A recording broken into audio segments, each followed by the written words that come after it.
My dear students, अभी हम लोग स्टार्ट करने वाले हैं हमारा chapter analysis of gravity dams. This chapter, the analysis of gravity dams, is you can say the application of strength of materials. Strength of material, the basic chapters such as the stresses and the strains, right? We won't talk about strains here, we will talk about the stresses, but the basic chapter we study in the strength of material is the stresses wala chapter. After that we are going to also include our transformation of stresses, major principal stress, minor principal stress, normal stresses in a plane, shear stresses in a plane. We are also going to include the bending theory.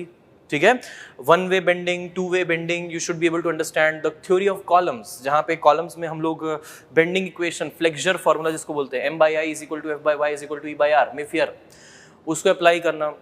तो this particular chapter, इसमें बहुत ज़्यादा theory नहीं है, मतलब ऐसे लिखने वाला थ्योरी डेफिनेशंस ये कम है, एप्लीकेशन पार्ट बहुत ज़्यादा है, एप्लीकेशन पार्ट है. तो वो चीज़ आपको ध्यान रखनी है, लेक्चर्स को बहुत अच्छे से देखना है. और application part, derivation part, those things are very very important to get an in-depth understanding of this analysis of gravity dams chapter. I have written here not simply gravity dams, take care, analysis of gravity dams. In our course we don't have to design a gravity dam from the scratch. ऐसा नहीं होगा कि इतना पानी है, इतना पानी यहाँ पे स्टोर करना है, आप एक डिज़ाइन करिए gravity dam. No, we don't have to design. The design process is very very tedious. It requires the advanced technical things which you study in MTech and PhD. That's how you design a gravity dam. Okay, you also need to have a proper understanding of the finite elemental analysis to design this structure that is gravity dam. So we are not going to design a gravity dam in our irrigation engineering. We are going to analyze. Yes, definitely we will consider some design considerations for our concepts, but we are not going to design it from the scratch. इसको हम लोग पूरा scratch starting से design नहीं करेंगे. हम लोग mostly gravity dam दिया होगा, हम उसे एनालाइज करने की कोशिश करेंगे. वो सेफ है कि नहीं, safe against overturning, safe against tension, compression, sliding, ये सब चीज़ें, फोर्सेस कितना आ रहा है, रिजल्टेंट ऑफ द फोर्सेस कितना है, ठीक है, स्ट्रेसेस कितने जनरेट हो रहे हैं, elemental profile of gravity dam क्या होती है, तो वो सब देखेंगे. तो चैप्टर में आगे बढ़ने से पहले मैं आपको पूरा स्कोप समझा दिया कि ये हमें करना है और ये नहीं करना है, ठीक है, जो चीज़ें नहीं करनी है. Alright, so in this analysis of gravity dams, before starting with this chapter, first of all let's discuss this word. What is this dam? What is a dam? Dam क्या होता है? ठीक है, डैम क्या होता है? क्या होता है डैम? बड़ी सिंपल सी चीज है. डैम एक फिजिकल ऑब्स्ट्रक्शन है दोस्तों. डैम क्या है? एक फिजिकल ऑब्स्ट्रक्शन होता है जो पानी को रोक के रखता है और बहुत सारा वॉल्यूम पानी का स्टोर भी करके रखता है अपने अपस्ट्रीम साइड पे, यानी कि रिजर्वायर के साइड पे. डैम के अपस्ट्रीम साइड में रिजर्वायर होता है जहाँ पे बहुत सारा पानी स्टोर कर लिया जाता है. तो डैम आप समझ सकते हो कि एक ऐसी बड़ी दीवार है, एक ऐसी वॉल है जिसको हमने वेल डिज़ाइन किया है अच्छे से. उसमें कुछ एलिमेंट्स और भी हैं जो कि वाटर को रोक के रखने में हेल्प करते हैं. And as and when required we can release that water in the downstream side. हम लोग पानी को रिलीज कर सकते हैं in the downstream side. That is a dam. Alright, so जैसे कि फॉर एग्जाम्पल अ डैम कुछ नहीं, एक फिजिकल ऑब्स्ट्रक्शन. जैसे मैंने ऐसा मान लीजिए कोई सा एक डैम बना दिया, एक फिजिकल ऑब्स्ट्रक्शन है which will help to store the water. So this is the upstream side. जहाँ पे पानी स्टोर होता है ऑब्वियसली वो अपस्ट्रीम साइड होगा, और जहाँ पे हम डिस्चार्ज करते हैं पानी को, जो एक्स्ट्रा वाटर होता है, that is our downstream side. That is our downstream side. The discharge is done with the help of properly designed ways which are called as spillways. They are called as spillways. Properly designed ways called as spillways. All right? इस तरह का एक dam होता है. अब बहुत सारे तरह के डैम होते हैं, जैसे gravity dam, arch dam, double arch dam, buttress dam, earth and rockfill type of dam, earthen dam. अलग अलग तरह के डैम्स होते हैं, सबका शेप भी डिफरेंट होता है. तो जनरलाइज्ड फॉर्म में डैम्स को हम लोग पढ़ेंगे हमारे लास्ट चैप्टर में. We have the last chapter where we are going to study dams in a generalised way. Right now in this chapter हम फोकस करेंगे, we are going to focus only on gravity dams as the name suggest. ठीक है, be very very clear what we are going to do. ठीक है, don't divert your mind here and there then. Okay, let's first focus here gravity dams. So dam की general जो definition है वो यही है, dam is a physical obstruction which stores a large volume of water in its upstream side. So ये देखो, ये यहाँ पे ये पूरा का पूरा स्टोरेज है. अब इसमें हम लोग आते हैं, what is a gravity dam. What is a gravity dam. Gravity dam क्या होता है देखते हैं. सो जो ग्रेविटी डैम होता है दोस्तों, वो एक ऐसा डैम होता है जिसका खुद का सेल्फ वेट ही इतना ज्यादा होता है, जिसका खुद का सेल्फ वेट ही इतना ज्यादा होता है कि अपने सेल्फ वेट के चलते वो सारे के सारे फोर्सेस को रेजिस्ट कर सकता है. मतलब इसका खुद का सेल्फ वेट इतना है कि अपने ही सेल्फ वेट के चलते ये सारे फोर्सेस को इजीली रेजिस्ट कर सकता है. इस तरह के डैम को हम लोग कहते हैं ग्रेविटी डैम. अब ये डैम का हम लोग टिपिकल क्रॉस सेक्शन वगैरह देखेंगे, but before going into that let us first write down the definition of a dam and also some common points regarding selection of a dam site. कि कोई भी अगर डैम है, selection of a dam site, कोई भी dam की site को हमको सेलेक्ट करना है तो हमें कौन से पॉइंट्स ध्यान में रखने चाहिए before selecting that dam site. Alright, चलिए give the heading analysis of gravity dams, then give us a heading dam. Dam की डेफिनेशन लिखिए. Write down the definition of dam.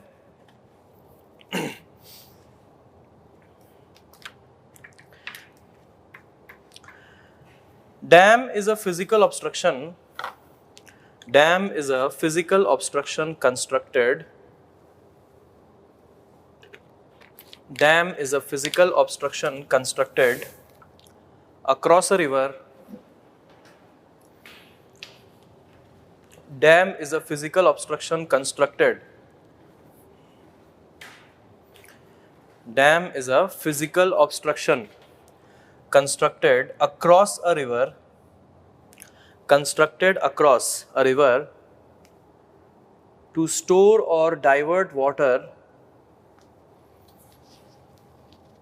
constructed across a river to store or divert water, to store or divert water from its upstream, to store or divert water from its upstream, to store or divert water from its upstream for multiple purposes. Dam के पानी को जो हमने store करके रखा है उसको हम मल्टीपल पर्पसेस में इस्तेमाल कर सकते हैं. For multiple purposes, full stop. The storage of water, the storage of water formed on the upstream of the dam, the storage of water formed on the upstream of the dam, the storage of water formed on the upstream of the dam is called as its reservoir, is called as its reservoir, is called as its reservoir. Give a subheading. Selection of a dam site. Subheading दीजिए, selection of a dam site. ये selection of a dam site लिखिए. इसमें following factors are to be considered. Following factors are to be considered. Following factors are to be considered in selecting a dam site.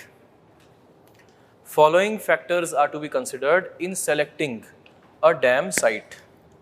कौन कौन से factors होने चाहिए इन selecting अ dam site? बताइए, सोचिए. Factors affecting selection of a dam site. So what should be those factors? पहली चीज तो भाई यही है कि जिस भी रिवर पे आप डैम को बना रहे हैं वो रिवर कैसी होनी चाहिए? पेरिनियल होनी चाहिए, मतलब उसमें ऐसा होना चाहिए कि साल भर कुछ ना कुछ उसमें पानी आता रहे। बरसातों के टाइम पे तो नॉर्मल मॉनसून का ही रन ऑफ जनरेट हो जाएगा, वही आ जाएगा। गर्मियों के टाइम पे मान लो ग्लेशियर मेल्टिंग हो रहा है, वहां से पानी आ गया, तो पानी आता रहना चाहिए बस, है ना, पानी आता रहना चाहिए, पेरिनियल होना चाहिए। पता चला आपने इतना बड़ा खर्चा करके 1,500 करोड़ का प्रोजेक्ट बना दिया, डैम वैम खड़ा कर दिया, उसके बाद हुआ ये पानी आता ही नहीं है यहाँ पे। अब पानी नहीं आता है, डैम बना के क्या फायदा? वेट करो, इंतजार करो कब पानी आएगा, हम बना के खड़े हैं यहाँ पे। ये क्या बात हुई? तो ये बात समझ रहे हो? तो the river should be perennial, that is the first and foremost thing to make sure.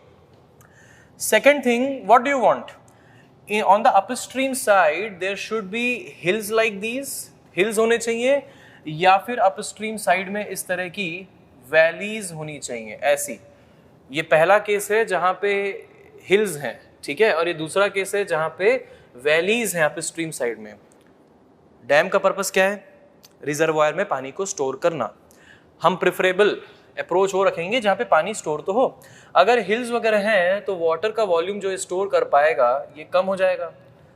अगर यहाँ पे वैलीज हैं इसके अपस्ट्रीम साइड में तो ये ज़्यादा वॉल्यूम स्टोर कर पाएगा। So it should have valleys on its upstream side, not the hills. If there are big hills on the upstream side, there is no point. For example, you have made a dam in the foothill of a hill. और जो हिल जहाँ पे खत्म होता है वहाँ पे dam बना दिए, तो वहाँ पे पानी स्टोर कैसे कर पाएगा? वहाँ तो जगह ही नहीं है स्टोर करने की। इसी कारण वहाँ पे होनी चाहिए बहुत बड़ी बड़ी वैलीज, ना कि बहुत बड़े बड़े हिल्स, ठीक है? ऑल राइट, और क्या सोच रहे हैं? और क्या होना चाहिए? तीसरा ये होना चाहिए कि आपको कभी भी जब भी कभी आप डैम बनाए जिस भी साइड पे, वो प्रेफरेबली अर्थक्वेक फ्री होनी चाहिए, प्रेफरेबली अर्थक्वेक फ्री साइट होनी चाहिए। अब ये अर्थक्वेक फ्री होने से फायदा ये होता है कि डैम में एक्स्ट्रा स्ट्रेसेस डेवलप नहीं होते हैं, और अर्थक्वेक का जो वाइब्रेशन होता है वो रैंडम नेचर का होता है। The vibration of earthquake is can be in any direction, so there is no fixed particular direction, and therefore excess stresses will be generated. If it is an earthquake free zone, or maybe the intensity of the earthquake is less in that particular region, then your dam construction will be less costlier. However, ऐसा नहीं है कि आप earthquake free zone में ही dam को बना सकते हैं। मैंने वर्ड लिखा है प्रेफरेबली, ठीक है? अगर earthquake free zone नहीं है, if earthquake prone area is there, अगर मान लीजिए earthquake prone area है, तो earthquake forces को भी कंसिडर करना पड़ेगा डिजाइन में। earthquake forces को भी आप कंसिडर करेंगे डिजाइन करते वक्त, तो consider the earthquake forces during the design. Definitely your dam will be more costly, the analysis will also be more tedious, the design will be like more tedious, but yeah, अगर आपको ज़रूरी है उस जगह पे बनाना है, क्योंकि majority of the dams are made in earthquake prone areas only, क्योंकि जो हिल्स वगैरह होते हैं, वैलीज वगैरह होते हैं जिनकी बात कर रहे हैं, वो सारे एरियाज अर्थक्वेक प्रोन होते ही हैं। और जब ऐसे मेजॉरिटी ऑफ द एरियाज जहाँ पे डैम बन रहा है अर्थक्वेक प्रोन है, तो इन फोर्सेस को कंसिडर करना पड़ता है। तो कैसे कंसिडर करते हैं वो भी हम लोग देखेंगे।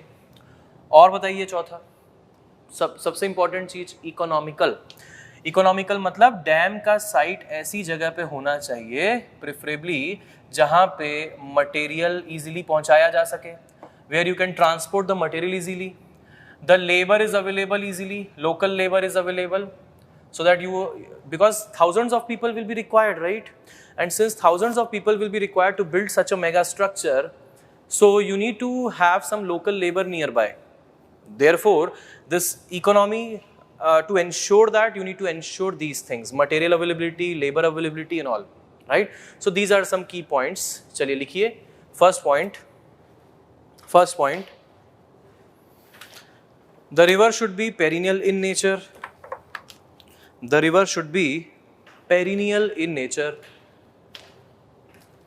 The river should be perennial in nature. Second point लिखिएगा, write down second point.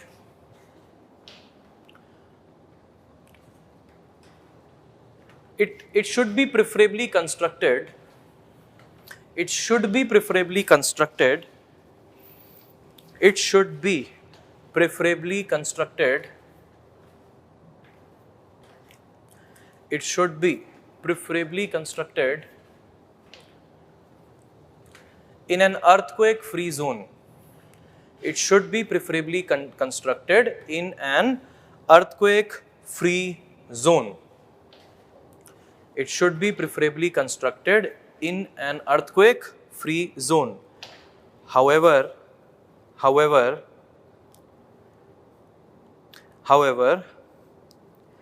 if it is not possible,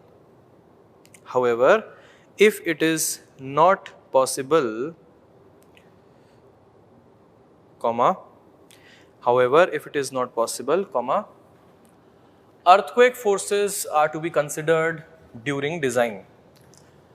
Earthquake forces are to be considered during design.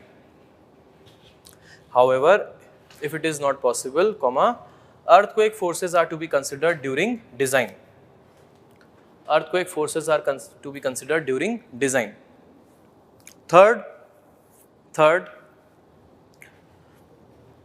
it should have deep valleys in its reservoir.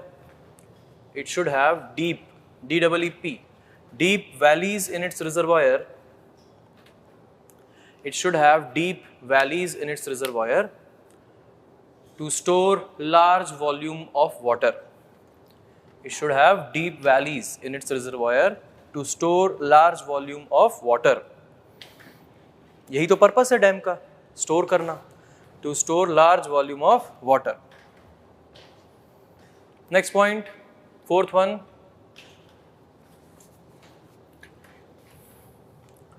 easy availability of material and cheap labor near the dam site. Easy availability of material and cheap labor near the dam site. Near the dam site. Near the dam site.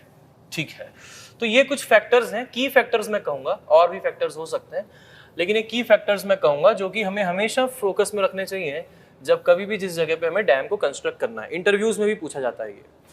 अब आते हैं हम लोग gravity dam पे. चलो ये dam मैंने in general आपको बताया, अब आते हैं ग्रेविटी डैम पे. ठीक है, ग्रेविटी डैम का सबसे पहले हमको क्या समझना है, typical cross section of a gravity dam, कि एक ग्रेविटी डैम का टिपिकल क्रॉस सेक्शन कैसा होता है, मतलब कैसे दिखाई देता है एक ग्रेविटी डैम क्रॉस सेक्शन में. ठीक है, तो देखिए जैसा कि हर स्ट्रक्चर का ऊपर का, नीचे का, आगे पीछे का हिस्सा होता है, वैसे ही ग्रेविटी डैम का भी है, ऊपर नीचे आगे पीछे, राइट. तो ये ऊपर में जो सबसे टॉप वाला जो सरफेस होता है उसको हम लोग कहते हैं क्रेस्ट ऑफ द डैम. इसको कहते हैं crest of the dam.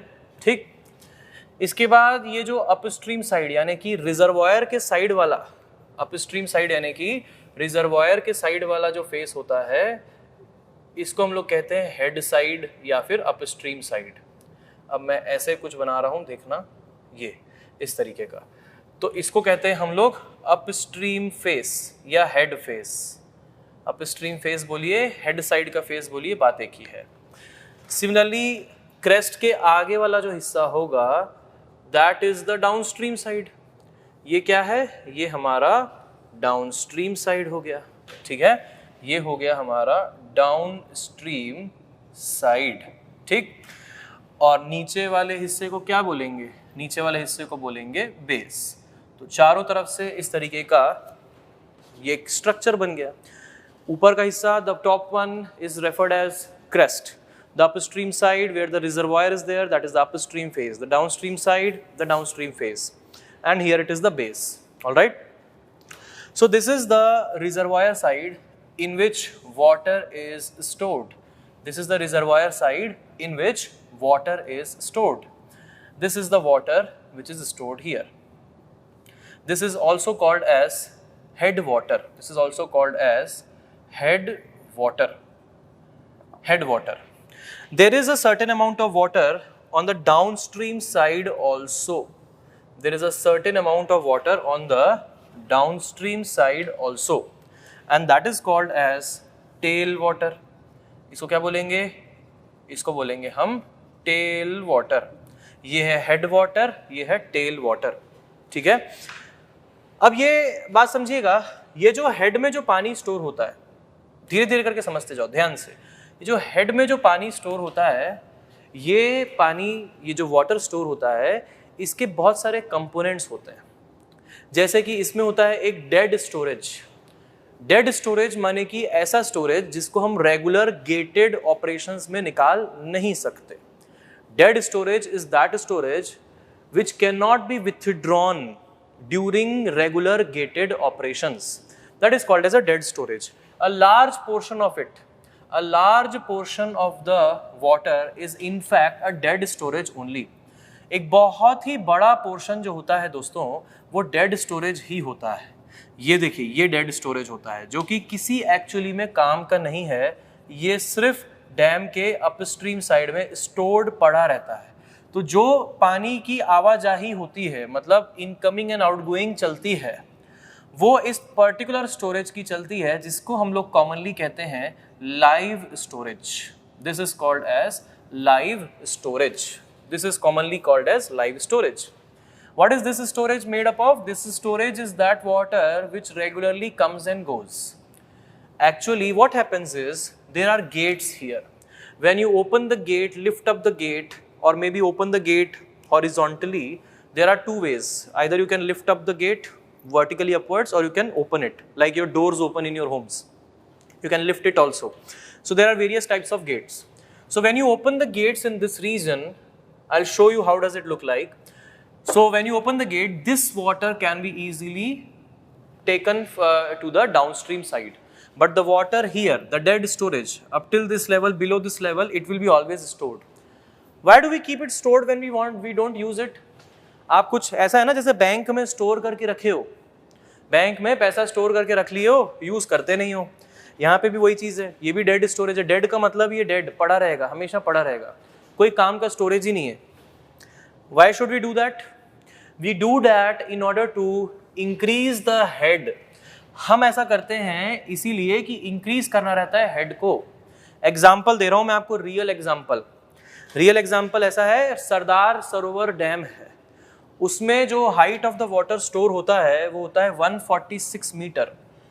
146 metre. उस 146 में से 93 मीटर की जो हाइट है वो डेड स्टोरेज है। 146 मीटर की जो हाइट है पानी की, उसमें 93 metre is the dead storage, and the rest part is our live storage. तो आप समझ रहे हो, एक बहुत बड़ा पोर्शन जो है डेड स्टोरेज में जाता है। इससे क्या होता है? इससे हेड मिलता है, इससे पानी इसके ऊपर स्टोर होता है। समझिए, अगर डेड स्टोरेज नहीं होता, हम लाइव स्टोरेज इतना इतना ही स्टोर करते और फिर यहाँ पे छोटा डैम बनाकर यहाँ से गेट से पास कराते, तो डैम के पास पोटेंशियल हेड, पानी के पास पोटेंशियल हेड नहीं होता। That means dam would not been able to give the potential head to the water. Now since there is a dead storage, whatever the monsoon rainfall will come, runoff will come, that will be stored above dead storage. तो जो अब dead storage के ऊपर store होगा वो पानी का potential head है, और वही हेड को हम कन्वर्ट कर देंगे हमारी काइनेटिक एनर्जी हेड में। ऐसा ही मल्टीपर्पस प्रोजेक्ट्स में किया जाता है, जैसे भाखरा स्कीम है, हीराकुड स्कीम है, ठीक है, कृष्णा डैम है, ठीक है, जहाँ पे कृष्णा रिवर में जो बना है। तो इन सभी डैम्स का जो बेसिक पर्पस है ये है मल्टीपर्पस यूज करना। इरिगेशन स्कीम सिर्फ ऐसा नहीं है कि सिर्फ इरिगेशन के लिए वाटर देता है, हाइड्रो इलेक्ट्रिक पावर जनरेशन भी होता है। उसके अलावा हम एक बड़ा स्ट्रक्चर बनाते हैं, ज़्यादा पानी रखते हैं, तो कभी मान लीजिए लाइव स्टोरेज के साथ साथ एक्स्ट्रा पानी की भी ज़रूरत पड़ेगी, तो हम कुछ ना कुछ करके इसकी पंपिंग वगैरह कर सकते हैं। मोर ओवर, बहुत सारा पानी स्टोर होने से आसपास के एरिया में वाटर टेबल का रिचार्ज भी हो जाता है, बहुत सारे फायदे होते हैं। तो जब हेड होगा पानी के पास, पोटेंशियल हेड, और जब हम इसको स्पिलवे से रिलीज करेंगे, what is that, what did I just say, spillway. Spillway मतलब पानी को स्पिल आउट करने का वे है, रास्ता है, एक रास्ता है, एक वे है। There is a channel which allows the water to spill out, that is called as a spillway. A well designed channel constructed either on the body of the dam और मे बी समवेयर बाहर से। जरूरी नहीं है कि spillway हमेशा dam की body से हो। फिलहाल मैं आपको डैम की बॉडी से स्पिलवे ऐसे दिखा रहा हूं, लेकिन जब हम स्पिलवेज पढ़ेंगे लास्ट चैप्टर में, तब जरूरी नहीं है कि हम आपको ये बताएंगे कि कुछ ऐसे भी स्पिलवे होते हैं जो डैम की बॉडी से नहीं होते हैं, कहीं साइड से स्पिलवे होता है जो यहाँ पर आके स्पिल कर देता है पानी को, तो ये स्पिलवेज कहलाते हैं। तो these spillways release that water, and when they will release this live storage, what is going to happen? That water will have sufficient amount of potential head, and that potential head will be converted to kinetic energy head क्या? और जब ये kinetic energy head में convert होगा तो नीचे में turbine station होता है जिसमें आकर के वो पानी फुल एनर्जी के साथ स्ट्राइक करता है, रोटेट करता है बड़ी तेजी के साथ, और कन्वर्जन होता है पोटेंशियल हेड का kinetic energy head, then kinetic energy head का mechanical energy converted to electrical energy. इस तरीके से इलेक्ट्रिसिटी जनरेशन होता है। और ये है हमारा एक ऐसा जिसमें कि कोई भी हम प्रकृति को नुकसान नहीं कर रहे हैं। हम क्या कर रहे हैं? एनवायरमेंट का नुकसान नहीं कर रहे हैं। क्यों, कैसे नहीं कर रहे हैं? क्योंकि हम कोई कोल तो बर्न नहीं किया हमने, राइट? जैसे विंड पावर यूज करना या फिर हेड ऑफ वाटर यूज करना, सोलर पावर यूज करना, these are most sustainable forms of creating energy. Alright, so this is how we generate energy also, and that is why we keep a higher head. These things which I am telling are very very important for your interviews also. समझते जाइए, इसमें लिखने का बहुत कम है, समझने का बहुत ज़्यादा है। समझते जाइए इसलिए ध्यान से, ठीक है? एक बार समझ गए तो that is done. उसके बाद देखिए, आप हमेशा कोई भी डैम देख लो, कोई भी डैम दुनिया का उठा लो, हमेशा टेल में पानी होगा ही होगा। टेल में पानी होगा ही होगा, मतलब डैम के जो दूसरी तरफ होगा ना, थोड़ा बहुत पानी बचा होगा। आप कहाँ से हो सुबोध? बिहार। डैम देखे हो कोई सा? बांध देखे हो? बांध हरिद्वार में देखे थे, वहां पे दूसरी तरफ भी पानी था। अच्छा, अब समझो क्यों था।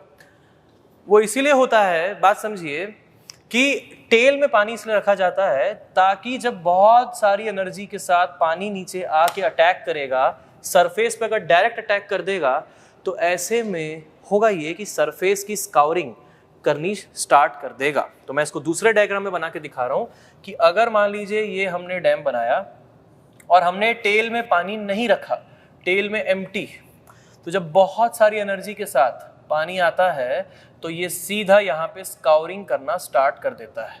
और जब ऐसा करता है तो धीरे धीरे स्काउरिंग प्रोपगेट करती है डैम के नीचे, और ये डैम की नींव को, फाउंडेशन को डैमेज कर देती है, खराब कर देती है। इससे पूरा स्ट्रक्चर कॉम्प्रोमाइज हो गया, सब स्ट्रक्चर कॉम्प्रोमाइज्ड, तो होल स्ट्रक्चर कॉम्प्रोमाइज्ड, खत्म। इसीलिए ये जो टेल में रखा जाता है पानी, अगर नेचुरल स्लोप परमिट करता है, अगर नेचुरल स्लोप परमिट करता है तो टेल में पानी पड़ा रहेगा। अगर नेचुरल स्लोप परमिट नहीं करता, जैसे भाखरा डैम की मैं बात करूं, भाखरा डैम में नेचुरल स्लोप थोड़ा ज्यादा है, तो जो पानी स्पिल आउट करते हैं ना, वो भाग जाता है, निकल जाता है। In the Bhakra dam the natural slope after the dam is very steep, and therefore whatever water which is discharged from the spillway, it simply runs off, and therefore there is no tail water to take up that energy. So what they have done is they have artificially built a wall here. They have artificially built a wall so that always a particular depth is stored. हमेशा इतनी depth तो बनी ही रहे। हाँ, इसके बाहर जब depth जाएगी तो फिर वो नेचुरल स्लोप को फॉलो करते हुए निकल जाए, अपने को फिर कोई टेंशन नहीं है। तो यहाँ पे एक छोटी सी वॉल भी बना के रखे हुए हैं, हेवीली बिल्ट एम्बैंकमेंट बना दिए कंक्रीट का। जब ऐसा कर दिए तो क्या हुआ, पानी इतने लेवल तक तो स्टोर रहेगा ही, और यही पानी जब पानी ऊपर से आएगा, वाटर ऊपर से आएगा, खूब सारी एनर्जी के साथ आएगा, वाटर ऊपर से आएगा, खूब सारी एनर्जी के साथ आएगा, तो वो यहाँ पे अटैक करेगा। अब डायरेक्टली वो ग्राउंड पे ना अटैक करके वो क्या करेगा, पानी पे करेगा, और इसको बोलते हैं वाटर का cushioning effect. That means water will act like a cushion where the energy will be dissipated after the water from the top hits this water. So that tail water is very very important in order to safeguard the structure from this much amount of energy of the water. So tail water हमेशा रखा जाता है, tail water हमेशा रखा जाता है, ठीक है, कभी भी ऐसा नहीं होगा कि आप ये देखोगे कि टेल वाटर नहीं है, डेफिनेटली होगा if the dam is under operation. Dam बंद पड़ गया है तो बात अलग है, यूज नहीं हो रहा आजकल तो बात अलग है, लेकिन अगर डैम अंडर ऑपरेशन है तो टेल वाटर हमेशा आपको दिखाई पड़ेगा to safeguard the structure. Alright, इसके बाद देखो, इसके बाद ये जो आप देख रहे हो इधर अपस्ट्रीम साइड में वो पॉइंट जो कि बेस से मिल रहा है, इसको बोलते हैं हील ऑफ द डैम, इसको बोलते हैं हील। जैसे हमारे जूतों में भी हील होता है ना, पीछे हमारे फुट के हील होता है, सामने टो होता है, वैसे ही डैम का ये वाला हिस्सा इसको हील कहते हैं, और आगे वाला हिस्सा जो है इसको हम लोग कहते हैं toe. This is called as toe of the dam. So this is the heel of the dam, this point is the toe of the dam. 2D में, ये 2D है कि नहीं, 2D प्लेन, तो 2D में आपको एक पॉइंट दिखेगा हील का, एक पॉइंट दिखेगा टो का। 3D में हील की लाइन दिखेगी और टो की लाइन दिखेगी। तो मैं 3D में बना के दिखाऊं आपको, ये देखिए 3D में ऐसा दिखेगा, 3D में it will be like this. एक तरफ का टो का दिखा दे रहा हूं, हील का इमेजिन कर लेना, ठीक है। तो ये देखो, ये ऐसा इस तरीके का जो डैम बना है, तो ये जो पूरी की पूरी लाइन आपको दिख रही है, ये पूरी की पूरी लाइन होगी हमारी टो की लाइन होगी। सिमिलरली इसके पीछे साइड ये भी एक हील की लाइन होगी, तो ये पूरी लाइन दिखेगी आपको, ठीक है। 2D में आपको एक पॉइंट दिखेगा, तो ये है पूरा टो वाला हिस्सा और इसके पीछे है हील वाला हिस्सा। ये जो गेट्स होते हैं दोस्तों, वो गेट्स कैसे होते हैं, गेट्स यहाँ पे लगे रहते हैं, ये सारे के सारे गेट्स हैं, ये देखो ये गेट होगा, ये एक गेट होगा, ऐसे गेट्स लगे रहते हैं ऐसे। अब ये गेट्स में, ये जो गेट्स होते हैं ना, गेट को ओपन भी कर सकते हैं और वेरियस मैकेनिज्म्स होता है गेट को ओपन करने का। मतलब ये क्या है, ये कुछ स्ट्रक्चर्स बने हुए अंदर और एनक्लोजर्स है। या तो ऊपर लिफ्टिंग वाले गेट्स होते हैं, ऊपर से लिफ्ट कर लिया जाता है, यहाँ पे इस तरीके का स्लूज गेट्स होते हैं, ऊपर से लिफ्ट कर लिया जाता है इनको ऐसे, और इस तरीके से लिफ्ट करके पानी को रास्ता दिया जाता है। तो जिन जगहों पे गेट्स होते हैं और जहाँ से पानी रिलीज होता है, वहाँ पे वेल डिजाइंड चैनल्स होते हैं, वेल डिजाइंड चैनल्स होते हैं। जैसे ये एक चैनल होगा, एक वेल डिजाइंड चैनल, जिसका हम डिजाइन करेंगे, हम देखेंगे। जो मोस्ट कॉमनली डिजाइंड चैनल्स होते हैं वो होते हैं ओगी स्पिलवेज होते हैं, सैडल साइफन स्पिलवेज होते हैं। तो ये सारे के सारे स्पिलवेज हम देखेंगे। तो वाटर क्या करता है, वाटर इन स्पिलवेज में से आता है और आ करके टेल साइड में इस तरीके से, पहले से पानी हम कुछ स्टोर करके रखें, पहले से हम थोड़ी सी डेप्थ ऑफ वाटर स्टोर करके रखे हैं, तो ये है हमारी स्टोर्ड डेप्थ ऑफ वाटर। ये तो वाटर क्या कर रहा है, स्पिलवे से जो पानी आ रहा है वो आ करके हमारी स्टोर्ड डेप्थ ऑफ वाटर में अटैक करता है इस तरीके से। तो जो रेगुलर गेटेड ऑपरेशन होता है उसमें लाइव स्टोरेज इस तरीके से बाहर निकल सकता है, लाइव स्टोरेज इस तरीके से बाहर निकल सकता है। Got the point. उसके अलावा यहाँ पे एक और एलिमेंट होता है, उस एलिमेंट को बोलते हैं ड्रेनेज गैलरी। एक और एलिमेंट होता है जिसको ऐसे शो करते हैं, ये इसका सिंबल है। जब भी ऐसा बना हो समझना कि ये सिंबल है, किसका सिंबल है, ड्रेनेज गैलरी का सिंबल है। ये है ड्रेनेज गैलरी का सिंबल, ठीक है। तो ये जो ड्रेनेज गैलरी है, ये इसको मैं लिख दे रहा हूं यहाँ पे, ड्रेनेज गैलरी। सुबोध आवाज ठीक आ रही है? तो ये जो ड्रेनेज गैलरी है क्या काम करती है, बात समझेगा। ड्रेनेज गैलरी जो है ना, ये जो नीचे से कभी कभी सीपेज हो रहा होता है। कब होता है सीपेज? नीचे से सीपेज तब होगा जब नीचे सॉइल होगा। जब नीचे सॉइल होगा तो सॉइल की टेंडेंसी है सीप करने की। कोर्स सॉइल में सीपेज का रेट, कोर्स सॉइल में सीपेज का रेट मतलब किस रेट से पानी यहां से वहां जा रहा है। तो कोर्स सॉइल में सीपेज का रेट ज्यादा होगा, फाइन सॉइल में सीपेज का रेट कम होगा। और अगर नीचे रॉक फाउंडेशन है तो सीपेज नहीं होगा। जब कभी भी रॉक फाउंडेशन होता है तो फिर ड्रेनेज गैलरी की जरूरत नहीं होती। Whenever there is rock foundation, there is no provision for drainage gallery required to be given.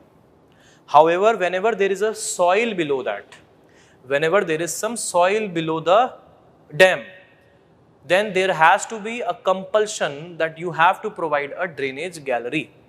There are other options. If you are not providing drainage gallery, you can resort to some other options. अगर आप drainage gallery provide कर रहे हैं वैसे तो ज़रूरी है, लेकिन ड्रेनेज गैलरी के अलावा अब हमारे पास ऑल्टरनेटिव चीज़ें भी हैं जो हमारे डैम के नीचे होते हुए सीपेज को रोक सकती हैं या फिर कम कर सकती हैं। डैम के नीचे होते हुए सीपेज को या तो रोक सकती हैं या तो कम कर सकती हैं, दोनों काम हो सकते हैं, डिपेंड करता है कि आपने कैसे डिजाइन किया है। तो जो ड्रेनेज गैलरी है, ये जो ड्रेनेज गैलरी है ये क्या होती है बात समझिएगा, क्या मैकेनिज्म है इसका। ड्रेनेज गैलरी जो है ये एक पाइप से कनेक्टेड होता है, एक पाइप से कनेक्टेड होता है जो कि बेस में जाकर के अंदर ऐसे जाकर के पेनिट्रेट करता है ये पाइप, ठीक है। सिमिलरली इसमें एक और पाइप होता है जो कि डैम की बॉडी से जाकर टेल वाटर में पानी को रिलीज करने का काम करता है। तो इस तरह का कनेक्शन होता है। तो ऐसा कनेक्शन नहीं दिखा करके हम सिर्फ ड्रेनेज गैलरी के लिए ऐसा सिंबल बना देते हैं, बस वो समझ में आता है कि हाँ भाई ड्रेनेज गैलरी है। क्योंकि ऐसा जो कनेक्शन होगा, ये ऐसे जो पाइप का कनेक्शन होगा, अगर मैं ड्रेनेज गैलरी आपको 3D में दिखाऊं तो ड्रेनेज गैलरी ऐसी दिखेगी। ये देखो, ये ऐसी है और ये है हमारी ड्रेनेज गैलरी, ऐसा ऐसा इस तरह का दिखेगा ड्रेनेज गैलरी। तो ये जितनी लेंथ है डैम की लेंथ अगर मान लीजिए L है, ये है हमारी डैम की लेंथ पूरी, तो ड्रेनेज गैलरी की लेंथ भी L होगी। मतलब जहां तक डैम जाएगा वहां तक ड्रेनेज गैलरी जाएगी। लेकिन ड्रेनेज गैलरी में जो पाइप्स होते हैं वो बीच बीच में होते हैं, मतलब यहाँ एक पाइप होगा, यहाँ एक पाइप, यहाँ एक पाइप, यहाँ एक पाइप। सिमिलरली इसी के करस्पॉन्डिंग यहाँ से एक पाइप ट्रेल में जाएगा, यहाँ से एक पाइप टेल में जाएगा, ऐसे करके यहाँ से एक पाइप होगा वो टेल में जाएगा, ठीक, ऐसे टेल में जाएगा, और यहाँ से एक पाइप होगा वो टेल में जाएगा। तो इस तरीके से ये क्या काम करते हैं, ये पानी को लेकर के टेल वाटर में डिस्चार्ज करने का काम करते हैं।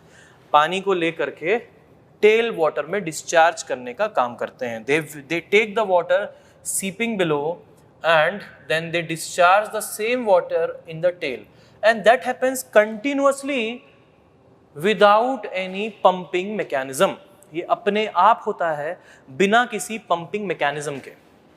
कैसे होता है अपने आप? पानी के पास एनर्जी है, पानी के पास हेड है। Is the head available here? Is the head available here sufficient by itself to raise the water up till here, up to the drainage gallery point? Yes, it is, because what is the hydraulic gradient line in this case? The hydraulic gradient line or the HGL, if I'll plot it, it will be the topmost point here and the bottommost point here. तो ये हमारी क्या है? ये हमारी hydraulic gradient line तो हुई, और क्या हुई? ये हाइड्रोलिक ग्रेडियंट लाइन हुई P by gamma plus Z। अब प्रेशर तो दोनों पॉइंट पे सेम है, एटमॉस्फेरिक। किस चीज में डिफरेंस आ रहा है? डिफरेंस आ रहा है Z पे। What is hydraulic gradient line? HGL। थोड़ा बहुत तो पता होना चाहिए, सिविल इंजीनियरिंग अगर मान लो कॉलेज में 2-4 दिन भी जाते हो तब भी पता होना चाहिए hydraulic gradient line is P by gamma plus Z। नहीं पता होगा तो OCF में तो पढ़ोगे ही पढ़ोगे, तो सॉइल में भी पढ़ोगे। तो ये P by gamma plus Z वाली लाइन है। इसका मतलब ये है कि पानी के पास इन पॉइंट्स पे इतना pressure head plus datum head, pressure head plus datum head होगा। तो ऐसी बात है, तो भाई बात समझो कि अगर पानी यहाँ से सीपेज कर रहा है तो पानी का इतना हेड तो होगा ही ना कि यहाँ तक रेस करे।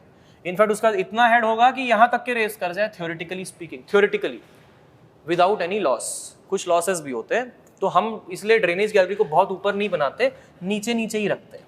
वो फ्रिक्शनल लॉसेस भी हो जाते हैं ऊपर चढ़ते वक्त, ठीक है, सब चीज़ें समझते जाओ। फ्रिक्शनल लॉसेस भी हो जाते हैं, तो हम ड्रेनेज गैलरी को काफ़ी नीचे रखते हैं। ऐसा नहीं करेंगे कि ड्रेनेज गैलरी को आप यहाँ पे बना दो। अब यहाँ तक तो पानी थ्योरेटिकली भी नहीं चढ़ पाएगा, प्रैक्टिकली तो दूर दूर की बात भी नहीं कर पाएंगे हम। यहाँ तो थ्योरेटिकली भी यहाँ तक पानी नहीं चढ़ पाएगा, क्योंकि हाइड्रोलिक ग्रेडियंट लाइन से ऊपर बना दी ड्रेनेज गैलरी, ठीक है। तो ड्रेनेज गैलरी जो बनेगी वो कहाँ पे बनेगी? ड्रेनेज गैलरी बनेगी नीचे नीचे बनेगी, और उसमें पानी जाएगा खुद ब खुद ऊपर राइज करेगा, और पाइप होगा, वहां से वो डाउनस्ट्रीम साइड में टेल वाटर में पानी डिस्चार्ज करता रहेगा। So the drainage gallery, the purpose of drainage gallery is to take up the water from the base, and the water will go automatically because it has energy. Drainage gallery will be placed in such a way, it will be designed and placed in such a way that the water which has some energy rises automatically because of its pressure. It has pressure, यहाँ से दबाव है ना, यहाँ से मैं दबा रहा हूँ, इमेजिन करो यहाँ से आप चढ़ गए इसके ऊपर, बैठ गए इसके ऊपर जाके पानी के ऊपर, तो पानी के ऊपर बैठ गए, चढ़ गए, तो यहाँ पे पानी और ऊपर राइज करेगा कि नहीं करेगा? तो जितना हेड यहाँ पे बढ़ता जाएगा उतना ये ऊपर राइज करता जाएगा, क्योंकि पानी के पास हेड होगा, water will have head. So water, due to its particular head, will rise here and that water will be drained out. Why we are doing that? Now this is what we are doing, right? Why we are doing like that? In order to reduce our seepage losses. Reduce our seepage losses in the sense, we can say that seepage pressure. Because understand, there is this pressure exerted by water, because when there is some pressure from here, when the water is passed here, the water is physically incompressible. Water molecules are physically incompressible. Water molecules physically incompressible होते हैं. इसी वजह से पानी पे अगर दबाव पड़ेगा तो पानी उल्टा दबाव लगा देगा. पानी पे दबाव पड़ेगा तो पानी उल्टा दबाव लगाएगा और हर तरफ लगाएगा. कोई डिफाइंड डायरेक्शन नहीं है और वो फिजिकली इनकम्प्रेसिबल होता है पानी. तो इसी वजह से अगर यहाँ से पानी का दबाव लग रहा है और कुछ वाटर के मॉलिक्यूल्स यहाँ पर भी हैं, तो जब इन पे दबाव लग रहा है तो इन यहाँ जो वाटर के मॉलिक्यूल्स होंगे इन पे भी दबाव यानी कि प्रेशर लगेगा. ये हर तरफ प्रेशर लगाएंगे तो डैम के ऊपर की तरफ भी उसका एक कंपोनेंट आएगा, उस प्रेशर का कंपोनेंट आएगा और उसकी वजह से डैम ऊपर की तरफ लिफ्ट कर सकता है. Because of that, the dam can lift upwards because of that.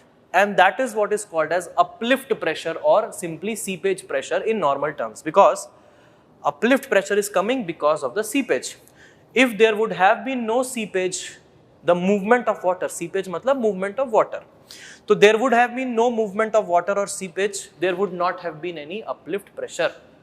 And since there is some seepage going on, there is a difference between upstream and downstream side, practically speaking. There will be seepage because there is a head causing seepage. What is the head causing seepage in these two cases? The head causing seepage is the difference between upstream and downstream side. This is the head causing seepage. यही लेते हो आप soil mechanics में भी, head causing seepage, upstream और downstream side के बीच में head जो head difference होता है.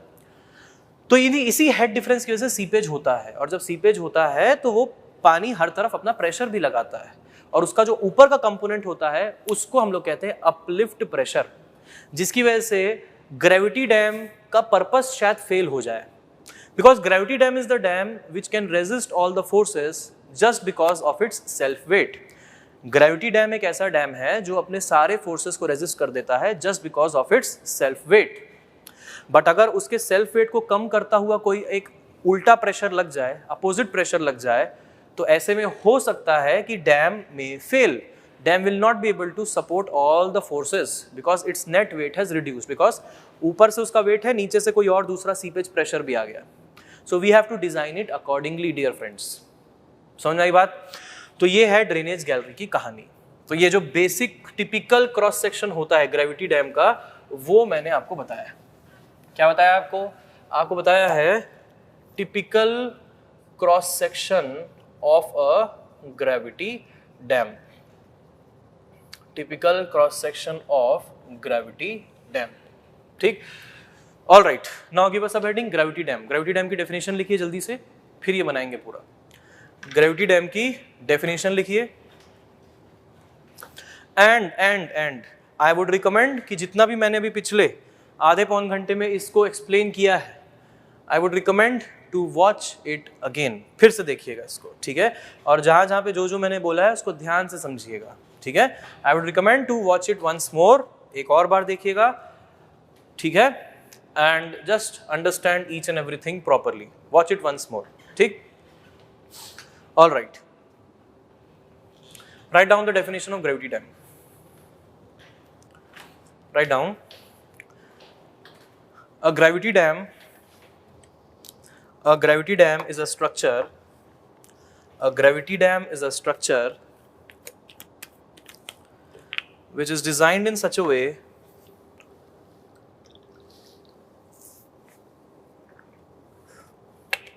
a gravity dam is a structure. A gravity dam is a structure which is designed in such a way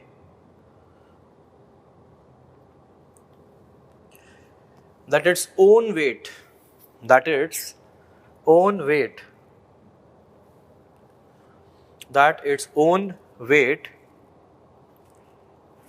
resists the external forces. in such a way that its own weight resists the external forces. Its own weight resists the external forces. Full stop. A gravity dam is usually built of किसका बनता है gravity dam? या तो concrete का बनेगा या तो masonry का बनेगा, ठीक है, जो भारी भी हो और वॉल्यूम में ज्यादा मैन्युफैक्चर किया जा सके. May be built of concrete और मेसनरी. कंक्रीट और मेसनरी, ठीक है, right.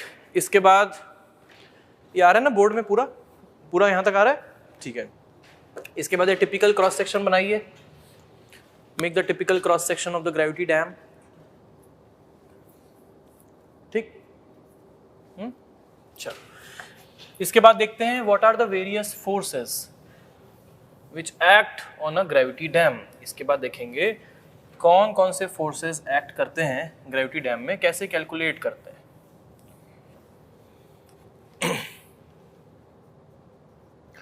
Forces acting on a gravity dam. There are 7 forces which act on a gravity dam. Those 7 forces are, सबसे पहला और एक बहुत बड़ा फोर्स है वो है उसका खुद का self weight of the dam, ठीक है. दूसरा एक बड़ा फोर्स जो उस पर लगता है वो है हाइड्रोस्टैटिक फोर्स, जिसके लिए बनाया गया है पानी को स्टोर करने के लिए. तो जो स्टोर्ड वाटर फोर्स लगाएगा, ठीक है, हाइड्रोस्टैटिक फोर्स ऑन डैम, वो डैम पे फोर्स लगेगा. तीसरा अपलिफ्ट फोर्स, जैसा कि मैंने बताया कि अगर सीपेज हो रहा है तो अपलिफ्ट हो सकता है, तो वो अपलिफ्ट फोर्स इंक्लूड करेंगे. सीपेज नहीं हो रहा है तो बात अलग है. सीपेज कब नहीं होता? सीपेज तब नहीं होगा जब नीचे रॉक होगा, फाउंडेशन. सिविल सर्विसेज का एक सवाल है, आईएफएस का एक सवाल है फॉरेस्ट सर्विसेज का, जिसमें कि ये बोला गया है a gravity dam constructed on a rock foundation has the following parameters. इस तरीके के दिया हुआ है. तो उसके लिए हिंट है रॉक फाउंडेशन. अगर रॉक फाउंडेशन में बना है, उसके नीचे पूरा रॉक है, तो सीपेज की कोई बात नहीं होती. तो उस जगह पर आपको अपलिफ्ट नहीं कंसिडर करना है, ठीक है. तो अपलिफ्ट कब लेंगे कब नहीं वो आप समझ गए, ठीक है. सॉइल वगैरह दिया होगा या फिर कुछ नहीं दिया होगा तो अपलिफ्ट इन जनरल हम ले लेंगे. वर्स्ट केस सिनेरियो कि अगर वर्स्ट केस में सेफ है हम, if you are safe in the worst case scenario we are safe in every other case, right. But if it is said in the question that it is made on rock, then no need to consider uplift force. The fourth big force, major force, is the earthquake force on dam. That is the earthquake force on dam. The fifth one is silt pressure force on dam. silt का pressure and pressure की वजह से force. pressure distribution diagram से total force निकलता है कि नहीं. Sixth is our wind and wave pressure force. wind and wave. We have combined wind and wave pressure force on dam. And the seventh one is ice pressure force on dam. Ice pressure force on dam. All right, these 7 forces are there.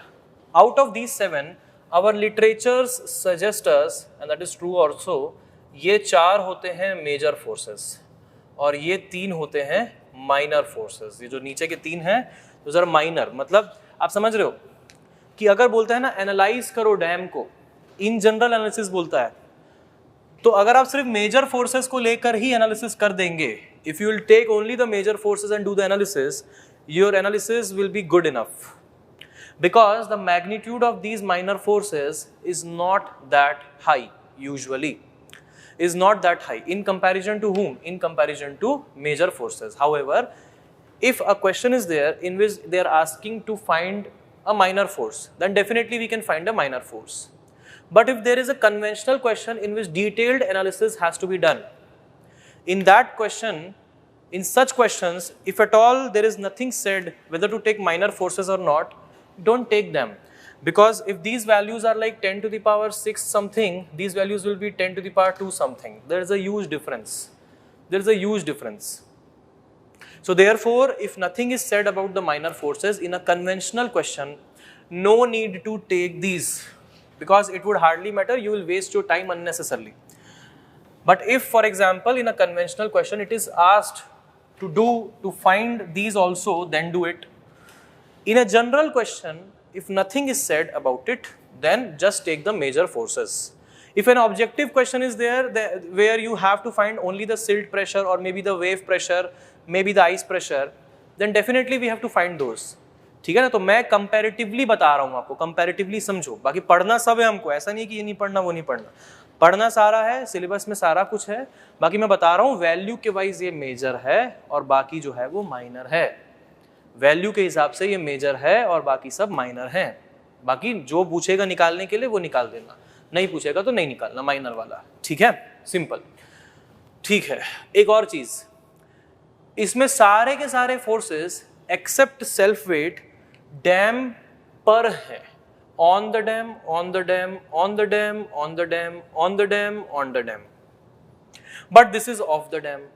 ये जो है ये एक odd one out है, of the dam, मतलब dam के पास खुद का जो है वो सिर्फ सेल्फ वेट ही है, अपने सेल्फ वेट से ही उसे इन सारे फोर्सेस को रेजिस्ट करना है।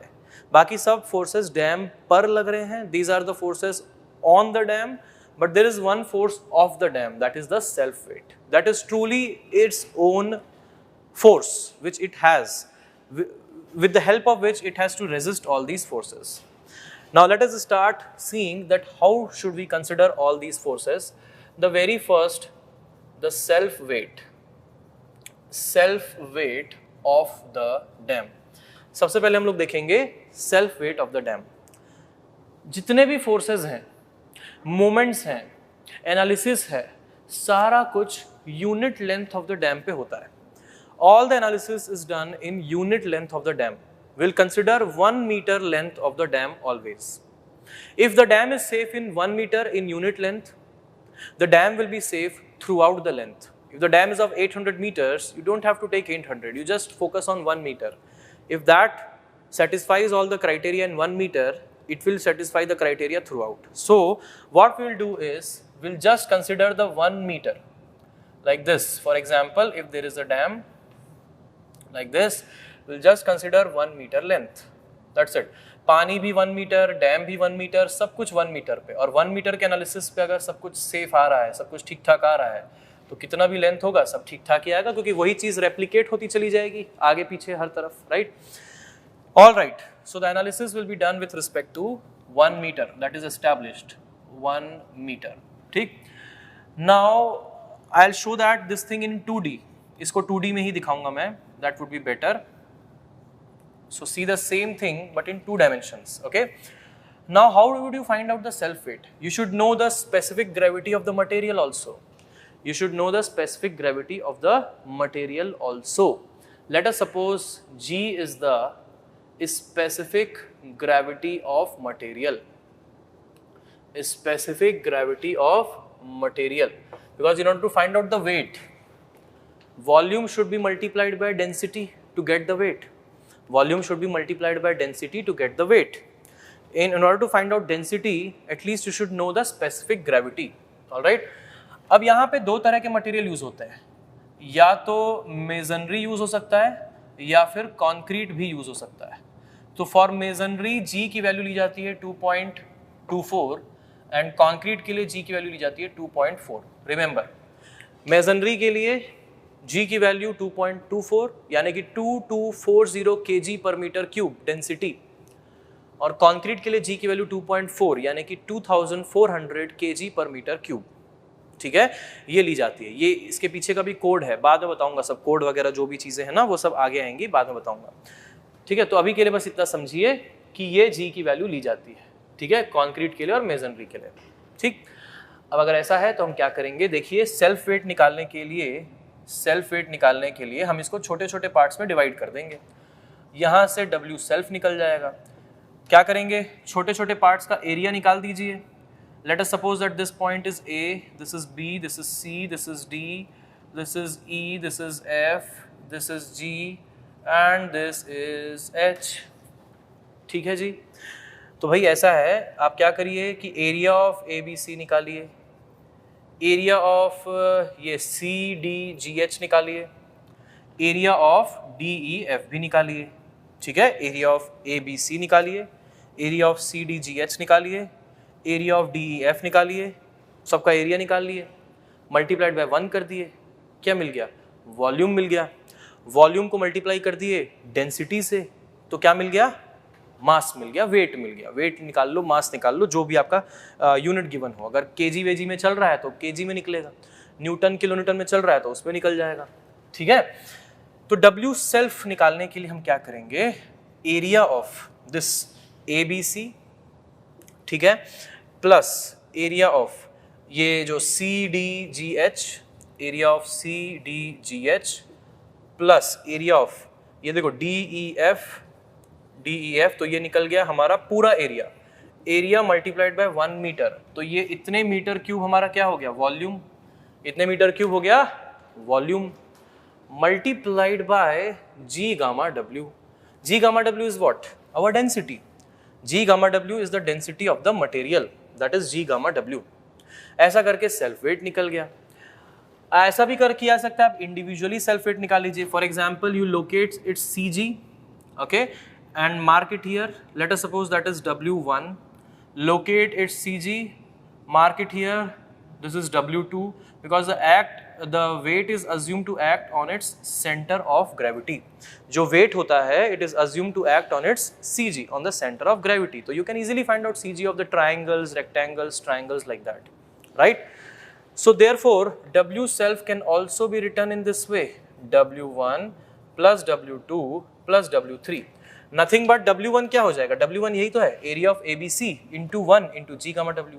W2 यही तो है, area of C D G H into 1 into G gamma W. W3 क्या है? W3 है area of D E F into 1 into G gamma W. समझ रहे हो? ये क्या हो जाएगा? ये हो जाएगा हमारा kilo newton per metre cube में। मैंने गामा डब्ल्यू लिखा है, मैं रो डब्ल्यू लिख दूंगा तो ये केजी में हो जाएगा, केजी पर मीटर क्यूब। डिपेंड करता है आप क्या यूनिट यूज कर रहे हो, उसके हिसाब से यहाँ पे यूनिट आ जाएगा, ठीक है। मास लिखो, वेट लिखो, एनालिसिस तो हो ही सकता है दोनों ही केसेस में, ठीक है। तो ये देखो मीटर क्यूब कट जाएगा, किलो न्यूटन में मिलेगा, ठीक है। ऑलराइट, तो इस तरीके से सेल्फ वेट निकाला जाता है, ठीक। अब यहाँ पे एक और चीज आती है।